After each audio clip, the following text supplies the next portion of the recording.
Sempat terjadi letusan sekunder Gunung Semeru, kondisi di sekitar jembatan Glada Perak, Lumajang, Jawa Tengah dipenuhi material lahar dan abu vulkanik.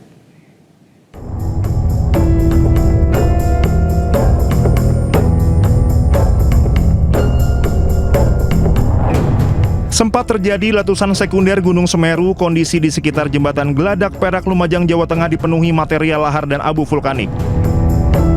Dari rekaman drone BNPB, sejumlah petugas masih berjaga di sekitar jembatan Glada Perak. Material vulkanik membuat jalan di sekitar jembatan sangat licin dan berbahaya. Kendaraan yang melintas di atas jembatan harus bergerak perlahan. Ketebalan abu vulkanik mencapai 5 cm di sepanjang jalan. Kepulan asap putih juga masih terlihat di daerah aliran sungai di sekitar jembatan Glada Perak. Selain itu, pohon-pohon di pinggiran sungai juga terlihat mati akibat terkena material vulkanik. Dari Lumajang, Jawa Timur, Tim Liputan Anyus melaporkan. Di tengah bencana erupsi dan lahar dingin Semeru, banyak warga datang melihat dampak bencana erupsi Semeru. Lokasi ini menjadi tontonan warga dan wisata bencana. Info jamusleh hare darem mere jamusleh hare akan tak emang ke wisata bi orang jamusleh padahal hare musibah. Badan Nasional Penanggulangan Bencana mengeluarkan perintah melarang warga berwisata di kawasan terdampak erupsi Gunung Semeru pada Senin 24 November 2025.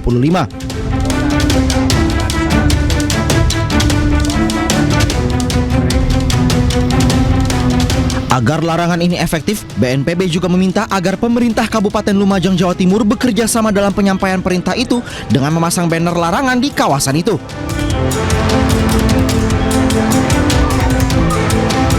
Langkah ini dikeluarkan sebagai respons setelah banyak warga datang untuk melihat dampak bencana erupsi Semeru, sehingga lokasi itu menjadi tontonan warga dan wisata bencana.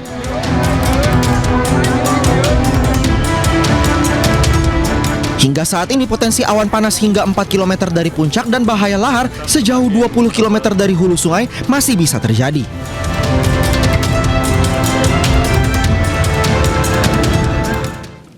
Curah hujan tinggi yang mengguyur kawasan pesisir selatan Sumatera Barat mengakibatkan meluapnya Sungai Batang Tarusan.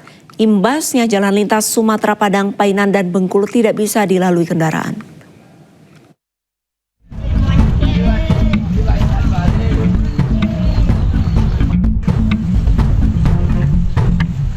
Beginilah kondisi banjir yang merendam Nagari Duku, Kecamatan 11, Koto Tarusan, Provinsi Sumatera Barat.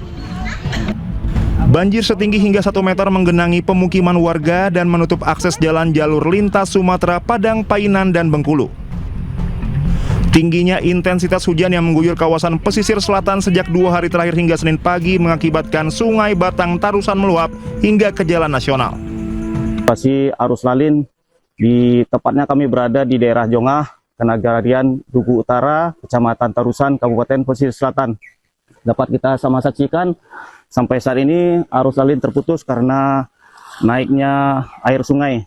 Kami juga menghimbau kepada para pengguna jalan bagi yang melewati Padang Painan atau Painan menuju Padang bisa melewati jalur alternatif melewati kawasan wisata Mandeh. Kami menghimbau kepada para pengguna jalan agar berhati-hati, utamakan keselamatan daripada kecepatan. Dari data sementara BPBD Provinsi Sumatera Barat, banjir yang terjadi di daerah Tarusan ini merendam puluhan rumah warga serta area pertanian. Hingga saat ini BPBD masih melakukan pendataan dampak akibat banjir ini. Untuk sementara arus kendaraan dari arah Padang menuju Painan dan sebaliknya dialihkan ke jalan kawasan Mandeh.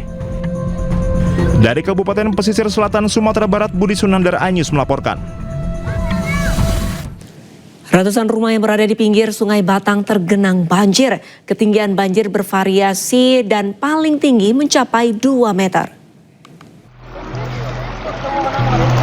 Evakuasi para lansia. Satu persatu korban banjir di Padang Pariaman, Sumatera Barat. Curah hujan tinggi dalam 2 hari mengakibatkan 10 kecamatan dilanda banjir. Terparah di Kecamatan Ulakan, Tapakis. Di lokasi ini ratusan masyarakat terpaksa diungsikan karena genangan air mencapai 2 hingga 3 meter. Yang diungsikan?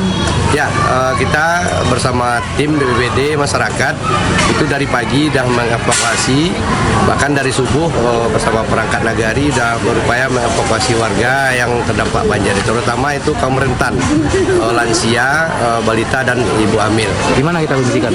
Jadi untuk pengungsian di titik utama itu di Surau Kalampean dekat Pasar Nagari Kampung Ulakan.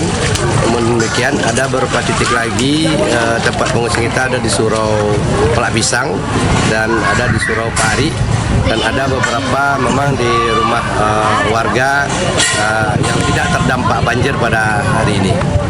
Jumlah kecamatan yang terdampak itu ada 11 kecamatan, kemudian jumlah nagari yang terdampak ada 11 nagari, 17 nagari, kemudian titik banjir ada 10 titik, kemudian titik longsor juga ada 5 titik, kemudian pohon tumbang ada 2 titik. Rata-rata ketinggian banjir itu ada 1-2 meter. Sebagian masyarakat yang terdiri dari anak-anak dan lansia terpaksa diungsikan dengan perahu karet. Mereka diungsikan sementara di surau ataupun di rumah saudaranya yang dianggap masih aman. Akibat hujan deras, selain banjir ada 5 titik longsor dan 2 pohon tumbang. Dari Padang Pariaman, Sumatera Barat, Eka Guspriyadi, iNews melaporkan. Pemerintah Kabupaten Banjarnegara, Jawa Tengah menyiapkan hunian sementara bagi warga korban longsor. Saat ini masih korban tinggal di 5 titik pengungsian.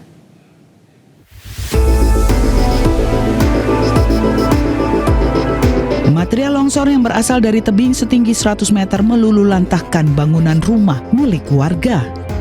Tidak hanya itu, kondisi tanah yang masih labil dan bergerak membuat sejumlah bangunan rusak parah dan jalan menjadi terbelah. Ini adalah kondisi rumah warga di Dusun Situkung, Pandanarum, Banjarnegara, Jawa Tengah. Data dari Badan Penanggulangan Bencana Daerah BPBD Banjarnegara, rumah rusak berat hingga rata dengan tanah berjumlah 48 rumah. Saat ini 1.019 pengungsi atau 335 kepala keluarga dari 195 rumah berdampak langsung bencana longsor masih tinggal di pengungsian. Walaupun kebutuhan dasar telah terpenuhi, warga berharap segera mendapatkan tempat tinggal yang lebih nyaman dan aman. Pemerintah pun menyiapkan hunian sementara berukuran 7,2 meter dengan ruang tidur dan dapur sederhana sebanyak 50 unit. Rumah sementara ini dibangun di tanah seluas 3 hektar yang berlokasi di lapangan bola Desa Pandanarum. Lokasi ini berjarak 4 km dari pemukiman lama milik warga korban longsor. Berkembang. Kurang lebih nanti pada akhirnya itu sedang kita verifikasi ulang, mungkin bisa sampai 200 rumah yang kita relokasi. Karena yang di bagian atas jelas tidak bisa digunakan, yang tertimbun tanah jelas tidak bisa digunakan. Lalu beberapa tanah yang sudah mengalami retakan-retakan kita sedang menunggu kajian geologi sampai titik mana batas rumah warga yang masih bisa dihuni. Sehingga batas itu yang sudah tidak bisa dihuni kami harapkan bisa relokasi ke wilayah ini. Diharapkan para korban longsor di Dusun Situkung dapat kembali menjalani aktivitas sehari-hari sambil menunggu kepastian relokasi permanen. Pembangunan hunian sementara diharapkan dapat mempercepat pemulihan warga terdampak dan mengurangi resiko tinggal di daerah rawan bencana. Dari Banjarnegara, Jawa Tengah, Nurdin Fauzi, iNews melaporkan. Majelis Ulama Indonesia mengeluarkan fatwa baru yaitu rumah yang dihuni tidak layak dikenakan pajak berulang. Informasi selengkapnya usai jeda, tetaplah bersama iNews Sore.